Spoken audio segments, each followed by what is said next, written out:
Évangile de Marc.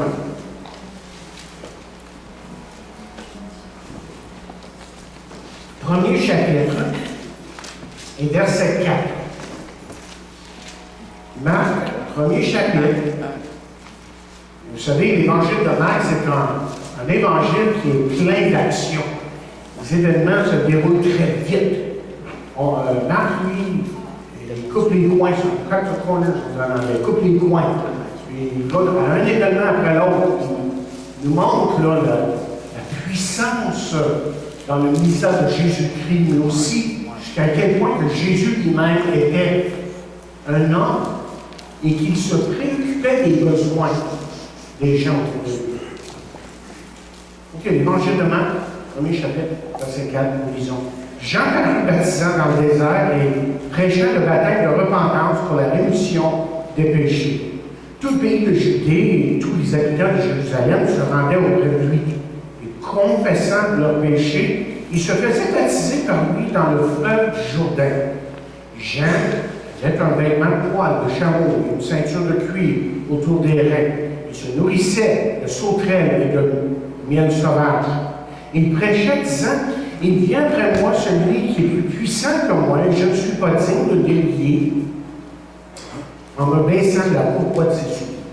Moi, je vous ai baptisé d'eau, lui, il vous baptisera du Saint-Esprit. » En ce temps-là, Jésus vint de Nazareth, en Galilée, il fut baptisé par Jean dans le Jourdain.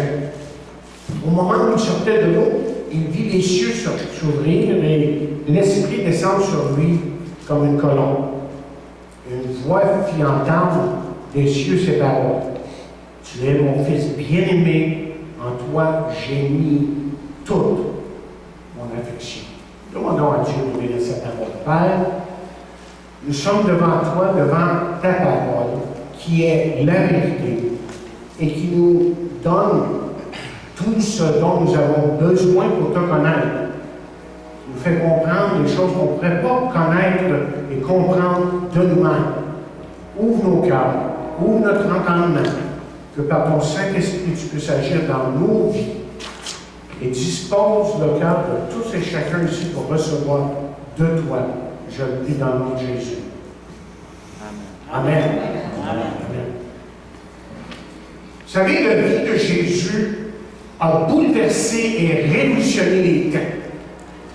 L'une des premières choses qu'ils ont dites de Jésus, c'est qu'il ne parlait pas comme les scribes et les pharisiens, mais qu'il parlait comme ayant autorité.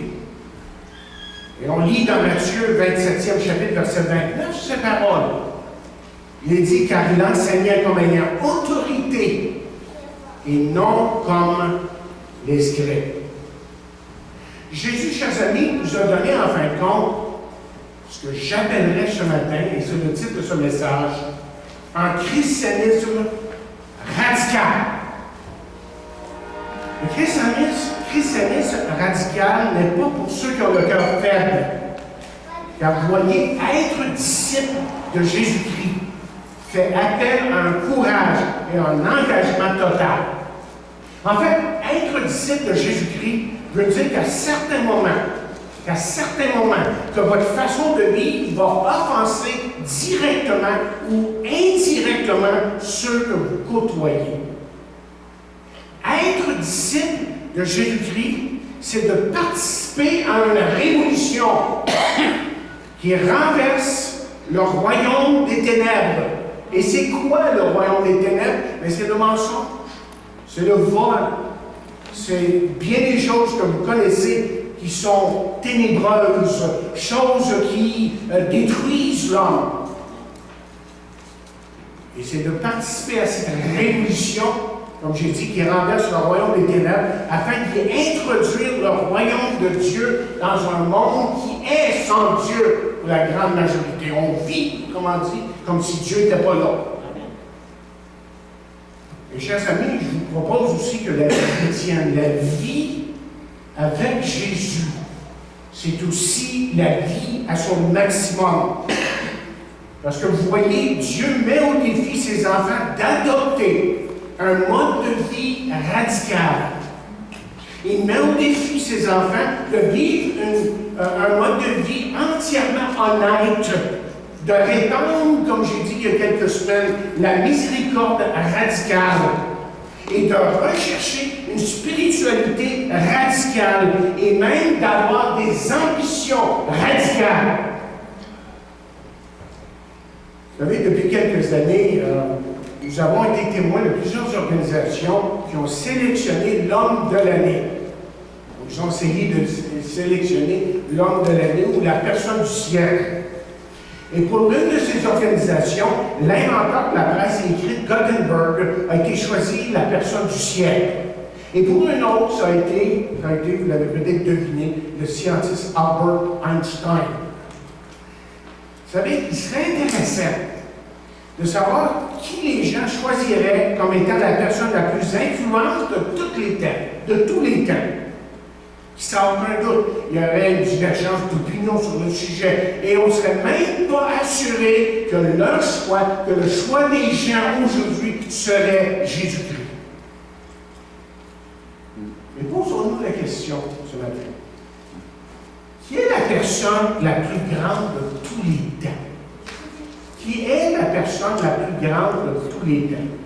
Savez-vous que Jésus nous a dit qui était cette personne? La personne la plus grande de tous les temps. Écoutez les paroles de Jésus dans Matthieu 11e chapitre, verset 11.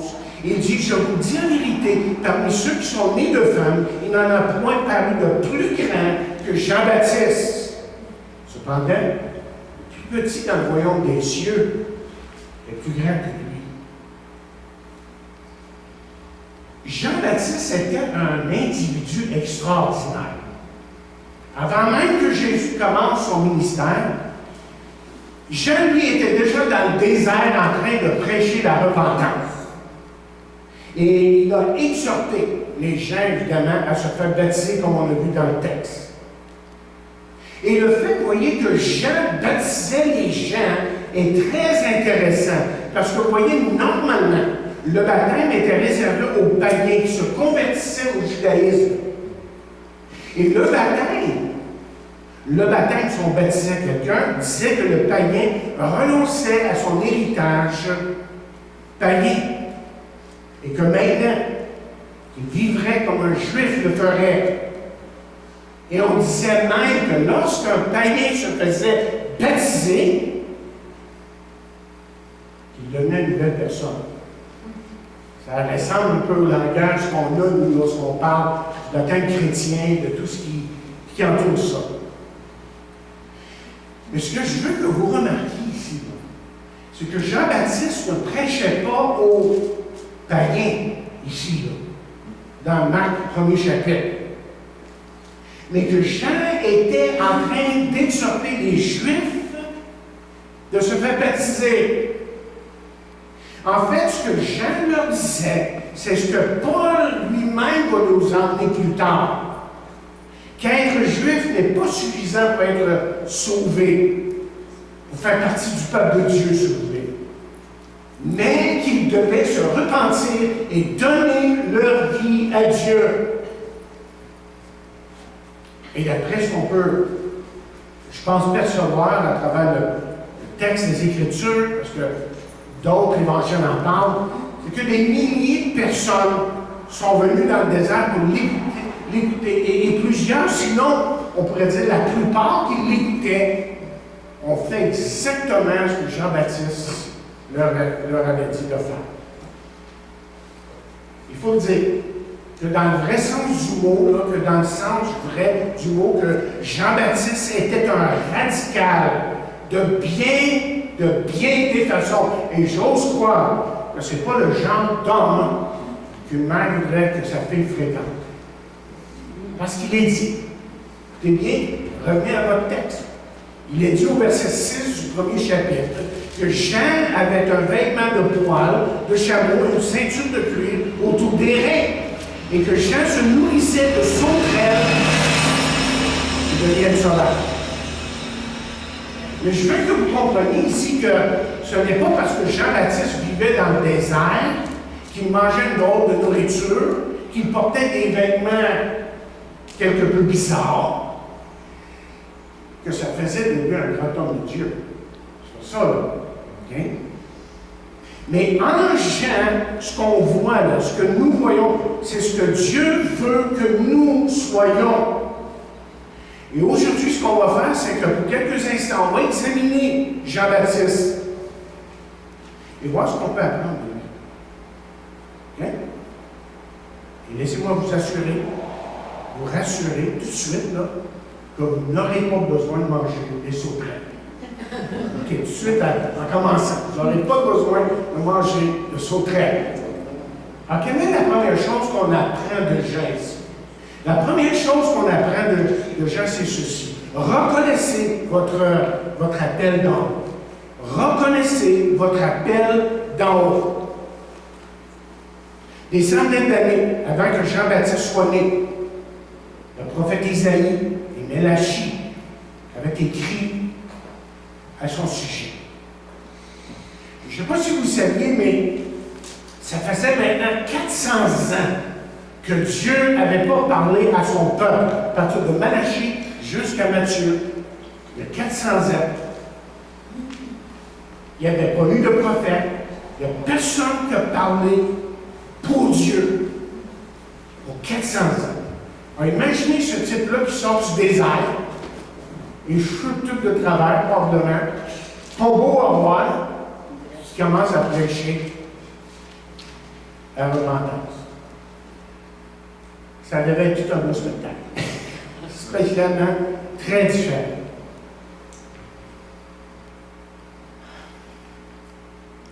Mais quel Jean a parlé? Jean a reconnu l'appel de Dieu dans sa vie. Et les prophètes, eux, avaient parlé, inspirés de Dieu, de ce que serait sa mission. Et regardez de plus près, maintenant, dans notre Marc, le premier chapitre, les versets 2 et 3, là, vous comprendrez que ça résume un peu la mission de Jean-Baptiste. Il y avait une mission qui était spécifique. Et là, on lit, selon ce qui est écrit dans Isaïe, le prophète, « Voici j'envoie devant toi mon messager, qui préparera ton chemin. C'est la voix de celui qui crie dans le désert. Préparez le chemin du Seigneur, aplanissez ses sentiers. » Donc, j'ai dit qu'il y a quelques secondes, Jean, lui, a reconnu l'appel de Dieu dans sa vie. Il savait il savait très bien qu'il avait un message extrêmement important pour sa génération. Et son but était de préparer les Juifs pour la venue du Messie. Donc, Jean a fait ce que Dieu lui a dit de faire, et il a prêché un message qui était à la fois simple et grave. Jean a parlé de repentance et le privilège, je mets l'accent sur ça, le privilège de recevoir, de faire l'expérience du pardon de Dieu. Qu'est-ce qu'on apprend ici? C'est fort simple, vous l'avez deviné sûrement. Nous avons aussi, vous et moi, en tant qu'enfants de Dieu, en tant qu'Église ici, nous avons aussi un appel venant d'en haut. Nous avons, autrement dit, une obligation envers le monde. C'est-à-dire de partager le message, de partager la grâce de Dieu et la vie que Dieu donne à celui qui vient à Jésus-Christ. Mais notre message doit être celui de Jean-Baptiste. Il doit être à la fois biblique et équilibré. Vous voyez, le message de Jean-Baptiste avait deux thèmes. Je veux que vous me suiviez ici. Il leur dit qu'ils devaient se repentir et il leur promettait, deuxièmement, le pardon de Dieu. À travers les années, après 45 ans de ministère, j'ai eu le privilège de visiter plusieurs églises. Et j'ai entendu toutes sortes de messages, de toutes sortes de prédicateurs. Et j'ai remarqué, par exemple, que dans certains messages, le prédicateur pouvait mettre beaucoup d'emphase sur le péché et qu'il parlait peu de la miséricorde de Dieu. Dans d'autres églises, le prédicateur pouvait parler beaucoup de la miséricorde de Dieu sans parler du péché et de la gravité du péché. Il n'y a aucun doute que les deux concepts, vous voyez, sont là dans la parole de Dieu. Mais il doit toujours y avoir un équilibre en quelque part. Alors, pour commencer, ce qu'il faut comprendre, que le péché, c'est quelque chose d'extrêmement laid aux yeux de Dieu. C'est le péché qui brise le cœur de Dieu et qui détruit des vies. Le péché, c'est notre désobéissance et notre rébellion envers Dieu. Si une personne ne se repent pas de ses péchés, bien, il demeure dans la mort. Qu'est-ce qu'on veut dire par ça? Par la mort, ici, on parle de sa mort spirituelle, évidemment. Il peut être très vivant, physiquement, avoir des forces, puis faire du bicycle et tout le reste, mais spirituellement, il est mort. Et il faut peut-être comprendre la gravité du péché dans le sens suivant. Le péché apporte avec lui ses propres conséquences, ou si vous voulez, sa propre punition.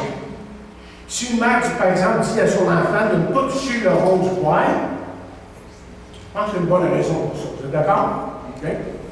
Et si l'enfant le fait, il en subira les conséquences. Et très possiblement que sa brûlure sera sa punition. Évidemment. Et c'est la raison pourquoi il faut dire la vérité concernant le péché et la repentance. Et laissez-moi vous dire aussi que se sentir coupable n'est pas la repentance. Mais la repentance, c'est de changer d'idée et de direction. Écoutez, la repentance, en fin de compte, n'est pas une expérience négative, mais positive. Parce que lorsque vous vous repentez, vous cessez de faire ces choses qui sont en rébellion contre Dieu, qui font en sorte que vous êtes continuellement à l'encontre des voies de Dieu dans votre vie, et qui enfin vous rendent misérable et qui offensent Dieu. En même temps, comme on a entendu parler sur le téléphone, lorsqu'on se tourne vers Dieu, bien vous tournez vers quoi? Bien la joie et quoi? La Le paix. bonheur, et on peut continuer, la liste est longue quand même. Mais c'est-à-dire que lorsqu'on vient à Jésus-Christ, et Jésus a souvent dit, venez à moi vous tous qui êtes fatigués et chargés. Lorsqu'on vient à Jésus-Christ, on découvre mais je vais utiliser le mot intimité avec Dieu. On trouve une relation, on trouve quelque chose de neuf qui fait que justement, comme vous l'avez entendu ce matin, que les vies ici ont été complètement transformées. Parce que Dieu maintenant n'est pas seulement là, il est là, dans nos vies. Et quand nous disons à quelqu'un qu'il faut se repentir, si on lui dit ça, c'est pas parce qu'il est pire que l'autre. Et la Bible nous dit que nous sommes tous des pécheurs et privés de la gloire de Dieu.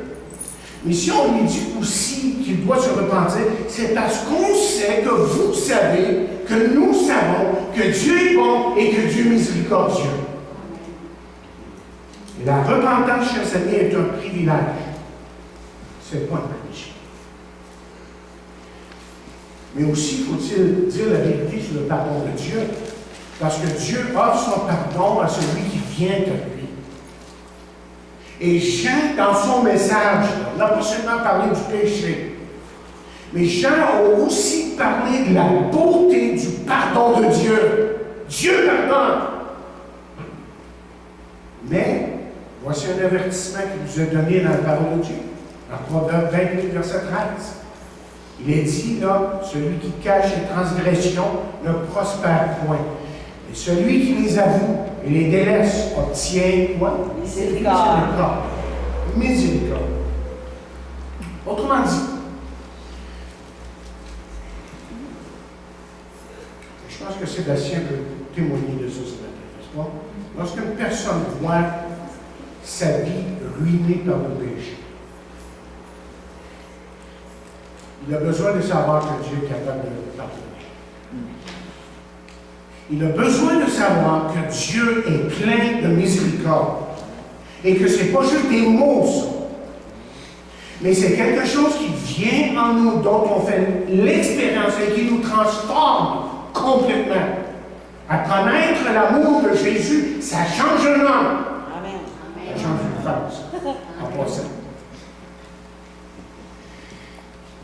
Mais ça, vous voyez, c'est le message qu'on a besoin de communiquer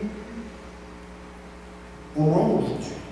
Parce qu'on vit dans un monde qui est sans espoir. Combien de gens que je rencontre, qu'on lit les journaux, puis ils sont sans espoir, ils ne savent pas où ils s'en vont, il n'y a aucune raison d'être là.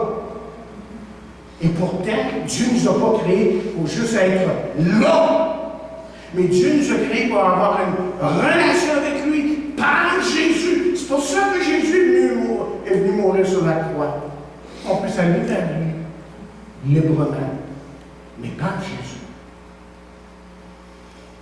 Alors nous, ce matin, ce qu'on peut apprendre de Jean, premièrement, en tant qu'Église, en tant que chrétien aussi, c'est qu'on a aussi un appel divin. On a aussi un appel divin. Et combien de versets que je pourrais vous citer à travers la parole de Dieu? On commençait avec Matthieu 28, 19, quand tout le monde est prêché la bonne nouvelle, avec d'autres versets, il semble qu'il nous dit là, que si vous l'avez, bien allez-y. Allez le partager. Parce que les gens sont morts sans Dieu. Un message qui donne à ce monde espoir et délivrance. Mais voici la deuxième chose que Jean nous enseigne ce matin. Deuxième principe, c'est vivez un standard plus élevé. Et là, je parle ce matin à ceux qui sont disciples de Jésus-Christ. Être disciple de Jésus-Christ, ça veut dire qu'on veut bien imiter Jésus lui-même. Vivre sa vie. D'abord, on a besoin, comme Jean-Nicolas nous l'a dit tantôt, on a besoin de sa force. On ne peut pas le faire de nous-mêmes. L'ennemi nous donne la possibilité de la force de vivre un standard qui est plus élevé et qui glorifie Dieu. Et comme je l'ai dit auparavant, Jean-Baptiste a vécu dans le désert. Jean-Baptiste portait des vêtements, des drôles de vêtements, et il mangeait des sauterelles du miel. Mais j'aimerais que vous remarquiez que nulle part ici dans le passage, n'est-il suggéré que Jean-Baptiste, que pour être en règle avec Dieu, il faut être comme Jean-Baptiste. Il faut vivre comme Jean-Baptiste. Qu'il faut s'éloigner de tout le monde et être un moine. C'est vrai que Jean s'est imposé un standard de vie élevé. Il ne l'a pas imposé aux autres.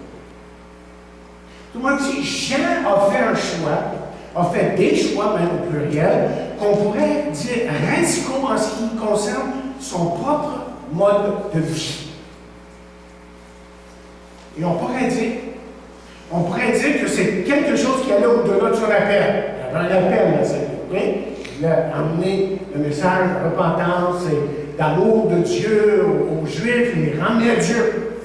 Parce que rendu où les choses étaient, là, quand Jean-Baptiste s'est rendu, a commencé à prêcher, et que Jésus a même commencé son ministère, le peuple de Dieu était vraiment éloigné de Dieu. Et on pourrait dire que c'est quelque chose qui allait au-delà de son appel, c'est-à-dire que ce mode de vie qu'il a choisi n'était pas au centre de son message. Alors la question se pose. Pourquoi l'a-t-il fait?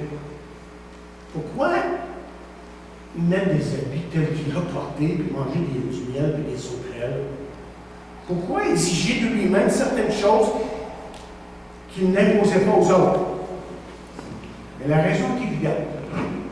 Vous cherchez un petit peu, vous allez comprendre que c'est afin que son message ait plus de crédibilité. On raconte justement qu'un gourou financier très populaire a été sévèrement critiqué il y a quelque temps pour ne pas avoir appliqué à lui-même les principes qu'il enseignait aux autres. Et c'était tout simplement des principes qui montraient comment devenir riche sans prendre de risques. Son argument, lorsqu'il a entendu les critiques, son argument a été de dire qu'il était riche et qu'il n'avait pas besoin d'utiliser ses principes. Et vous pouvez comprendre qu'à partir de ce moment-là, son message ne passait plus, passait beaucoup moins. Et que cet homme a perdu sa crédibilité. Comment pourrions-nous nous imposer un standard plus élevé? Afin que notre message soit plus crédible. Autrement dit, qu'on peut apprendre ici de Jean-Baptiste? Il y a 4 points que je veux faire. Premier point, c'est celui-ci. Soyez prêts à sacrifier le confort. Jean-Baptiste a choisi de vivre dans le désert et probablement a dormi dans une caverne. Il n'y a aucun doute qu'avec tout ce beau monde-là qui venait vers lui et qui cherchait désespérément un sauveur, un prophète, un homme qui parlait au nom de Dieu, parce qu'il en avait soif, Jean aurait pu prendre quelques collectes, établir un centre missionnaire à Jérusalem, avoir une belle maison. Et peut-être aurait-il pu dormir jusqu'à midi, prêcher quelques sermons l'après-midi, baptiser quelques convertis, retourner chez lui et manger son gros steak. Mais ce n'est pas ce qu'il choisit de faire. Car il savait que sa mission n'était pas de vivre confortablement et de se rendre la vie facile. Pour lui, sa mission était claire, son message était clair. Introduire au peuple juif le Messie. Parce que quelques heures après cette lecture, littéralement, Jésus est arrivé. Et Jean dirait, voici, lui là, l'agneau du monde. C'est toute une déclaration, on ne disait pas ça de n'importe qui, là. Mais on a dit de Jésus, voici l'agneau du monde.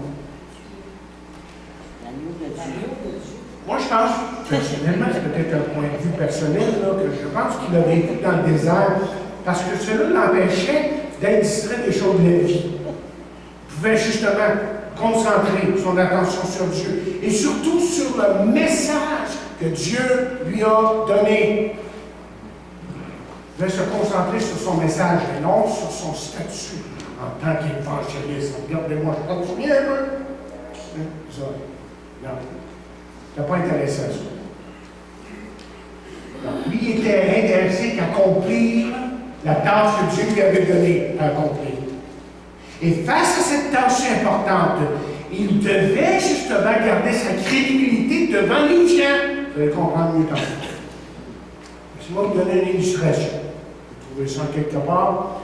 C'est un livre d'illustration. J'ai pensé que ce serait utile de l'utiliser. Il dit, on raconte à propos d'un homme très riche qui avait des vergers de pommes. Jusque maintenant, on rentre dans la saison de pommes.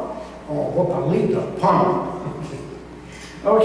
Et parce qu'il était riche, cet homme, il aurait pu avoir n'importe quel véhicule sur le marché, mais il a décidé de voyager en vieille camionnette.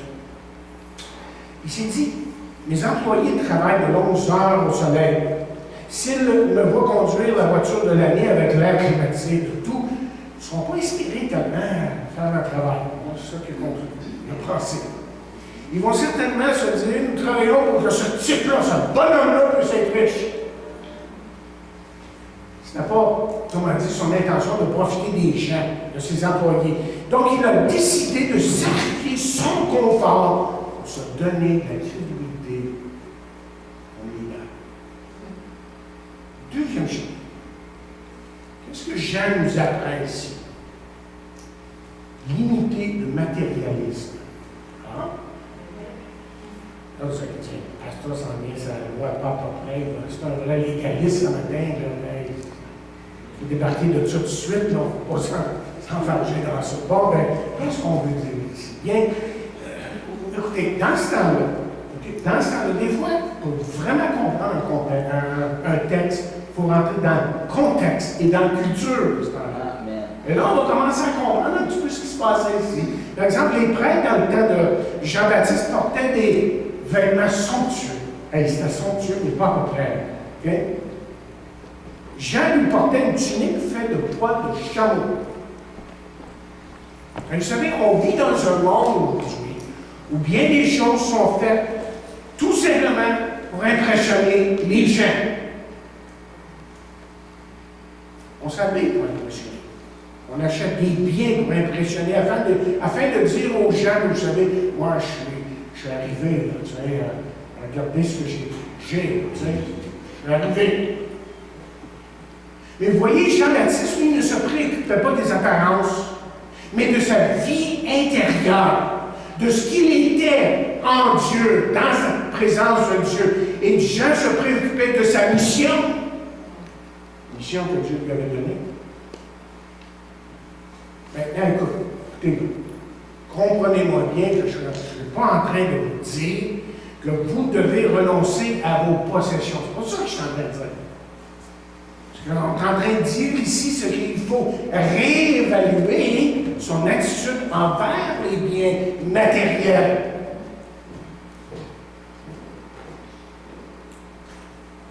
Et c'est de cette façon que vous pourrez,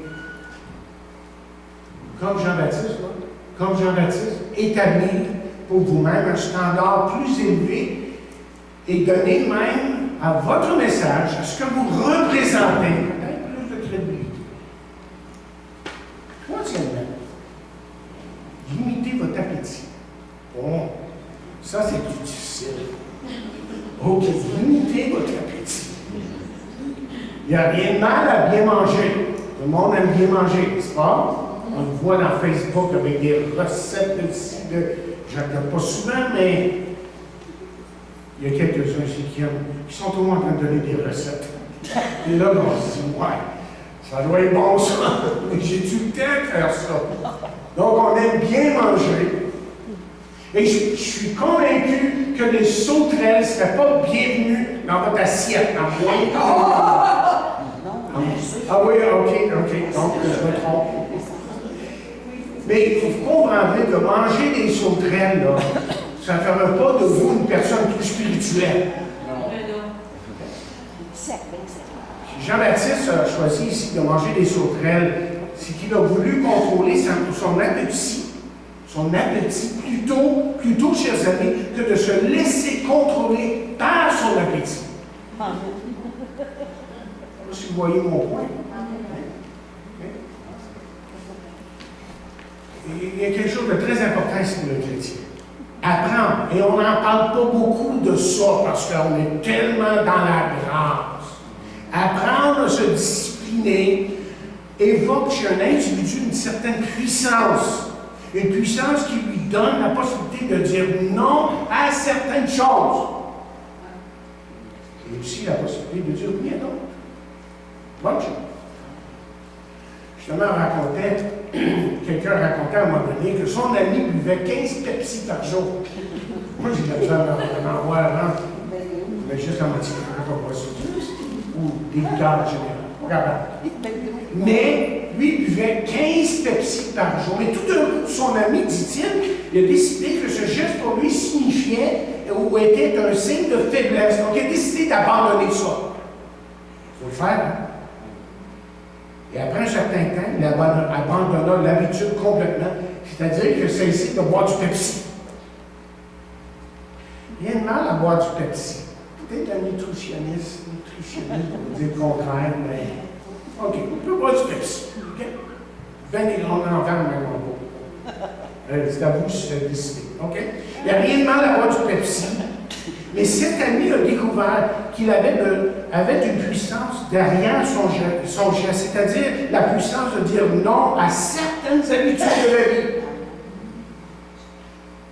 Et dans un sens, il a fait comme Jean-Baptiste. Il s'est imposé un standard de vie plus élevé. Donc, chers amis, vivre un mode de vie radical veut dire que parfois, on va quoi? On va s'imposer, vous voyez, un standard plus élevé que la norme. Ça peut être le disciple de Jésus-Christ. Parce qu'il est légaliste, là, et il veut que son témoignage soit crédible. C'est une vie de sacrifice et de discipline, afin de se concentrer sur son appel, sur l'appel que Dieu lui a donné, c'est-à-dire la proclamation de la bonne nouvelle en Jésus-Christ. Et Paul n'a-t-il pas dit ceci: tout m'est permis, tout ne m'est pas utile. Quatrième et dernière ce matin. Qu'est-ce qu'on peut apprendre de Jean-Baptiste ici? Il est dans le désert. Il fait peut-être peur à du monde. Juste son apparence. Mais qu'est-ce qu'il est en train de nous apprendre? On vient le connaître, on le trouve très sympathique, on se repère, il y a du nouveau qui se passe. Et qu'est-ce que Jean-Baptiste est en train de nous apprendre? C'est soumettez-vous à une autorité supérieure. C'est ça qu'on apprend. Parce que Jean-Baptiste était un grand homme de Dieu. Parce que cet homme-là était un grand homme de Dieu, évidemment, plusieurs ont pensé qu'il était quoi? Le Messie lui-même. On lui a posé la question, mais qui es-tu? Dis-nous qui tu es. On laisse savoir. C'est ce qui peut arriver à des hommes qui sont comme devenus grands. Pour certains leaders, la pression est telle qu'ils succombent et commencent à croire ce que les gens disent d'eux. Et Jean-Baptiste a refusé ça. C'est pour ça qu'on lit au verset 7 à nouveau. Il prêchait disant, il vient après moi celui qui est plus puissant que moi, et je ne suis pas digne de délier en me baissant les courroies de ses souliers. Il avait compris son appel et il savait que son rôle à lui, Jean-Baptiste, Jean le Baptiste, on devrait peut-être même dire, est un secondaire. Ce que Jean a appris, ce que Jean a compris, c'est qu'il bâtissait non pas son propre royaume, mais le royaume de Dieu. Et en fait, quand Jésus a fait son apparition et a commencé son ministère, vous savez comment que Jean a résumé sa situation, son rôle, lui, il a dit, il faut que lui croisse et que moi je diminue. Jean 3,30, je ne me trompe pas. Quelqu'un dit, il y a un principe qui dit que le pouvoir absolu détruit absolument. Jean ne s'est jamais fait d'illusion en pensant qu'il avait un pouvoir absolu. Jean a vraiment vécu sa vie dans une totale soumission à Dieu. Vous savez, il n'y a rien de plus dangereux qu'un individu qui se pense trop fort pour subir les conséquences de ses actes. On le voit en politique, et certains athlètes, par exemple, qui ont pris de la drogue dans le passé, ont vu leur carrière complètement détruite en pensant qu'ils ne seraient pas découverts. Et moi, je me rappelle comme hier, là, la course de Ben Johnson, hein, le Canadien Ben Johnson, qui a couru 1000 temps record, il était devant tout le monde. Et puis, on était heureux qu'un Canadien puisse gagner. C'est pas un 1000, c'est 100 verges. C'est le 100 verges, c'est ça. Le 100 verges. Il avait gagné, wow! Et vite, lui, en tout cas, tout le monde était époustouflé, jusqu'à temps qu'on ait vu pourquoi qui était drogué. On nous dit que l'une des choses qu'on répète souvent aux célébrités, c'est de ne pas croire tout ce qu'on dit d'eux, et que si jamais ils viennent à croire qu'ils sont grands, ils ne sont probablement pas si grands que ça. Et Paul a voulu avertir les chrétiens, peut-être dans le même sens, de la même chose. Et voici ce qu'il a dit dans Romains 12e chapitre, verset 3. Lorsqu'il a dit, par la grâce qui m'a été donnée, je dis à chacun de vous de n'avoir pas de lui-même une trop haute opinion, mais de revêtir des sentiments modestes selon la mesure de foi que Dieu a départie chez chacun. Ça, c'était la recommandation de Paul. Et je pense que Jésus a parlé dans les mêmes termes, un peu différemment, évidemment. Tout le monde se rappelle de Mohamed Ali. Hein? Tout le monde a suivi ça un petit peu. OK? Mais Mohamed Ali, ou Cassius Clay, avant, OK, il disait qu'il était, qu'est-ce qu'il disait tout le temps? Il était le plus grand. Le plus grand. Et c'était peut-être bon pour sa carrière de boxeur de dire ça, mais c'était pas nécessairement toujours vrai. Parce qu'il y en a certains qui lui ont rappelé à certains moments qu'il pouvait manger une volée. En parlant, un dénommé Mark McCormick, auteur et journaliste reconnu un jour, Mohamed Ali a dit qu'il était, je ne sais pas si vous vous rappelez de celle-là, qu'il était plus populaire que Jésus-Christ. C'est pas les Beatles. C'est les Beatles. Je le dis ça. Bien. Qu'il soit plus populaire que Jésus-Christ, je n'en sais rien. Mais je sais quelque chose de lui qui maintenant est décédé. Il n'est pas plus grand que Jésus-Christ. Il n'est pas plus puissant que Jésus-Christ. Ça appartient à Jésus seul. Quel contraste ici on voit avec Jean-Baptiste. Hein? lui qui était reconnu par Jésus comme étant le plus grand homme qui ait vécu. Mais vous voyez, ce n'était pas quelque chose d'être grand. Okay? Ce n'était pas quelque chose que Jean-Baptiste caressait. Parce que Jean-Baptiste savait qu'il y avait celui qui s'en venait, qui était quoi? Plus grand que lui. Ça, il le savait. Andrew Murray, je vous ai déjà cité cette citation-là, mais je reviens avec, parce que c'est une des meilleures définitions sur l'humilité que j'ai trouvée. Andrew Murray a écrit « L'humilité, ce n'est pas de moins penser à vous, c'est de ne pas penser à vous du tout. » Moi, j'ai de la misère avec ça. On a de la misère avec ça, parce qu'on est tellement important. Mais voilà, c'est ça. C'est de vivre pour Jésus-Christ. C'est de, littéralement, spirituellement parlant, mourir en lui et le laisser vivre en nous. C'est ça, la vie chrétienne. Bien? Chers amis, quand Jésus lui est venu, il a introduit un concept radical. En fait, il y en a plus qu'un. Et voici ce qu'il a dit à un moment donné. Il dit, mais quiconque veut être grand parmi vous, qu'il soit votre serviteur, et quiconque veut être le premier parmi vous, qu'il soit votre esclave.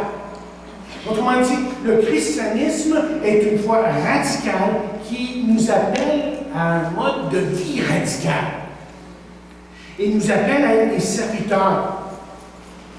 Nous avons, en tant que ses serviteurs, à transmettre un message qui vient de Dieu, qui est divin. C'est-à-dire la bonne nouvelle qui se trouve en Jésus-Christ. Jésus-Christ, c'est pas juste une affaire de religion, mais que Jésus-Christ, c'est vraiment une affaire de relation. C'est de connaître Dieu, et que ce Dieu-là qui existe maintenant, aujourd'hui, nous invite à venir à lui et découvrir la vie, la grâce et la paix que seul lui peut nous donner. Et vous l'avez témoigné ce matin. Que Dieu puisse nous aider à comprendre ce que la parole de Dieu nous dit. Et maintenant, à l'entendre, mais aussi à aller la vivre. Que Dieu bénisse abondamment sa parole. Amen.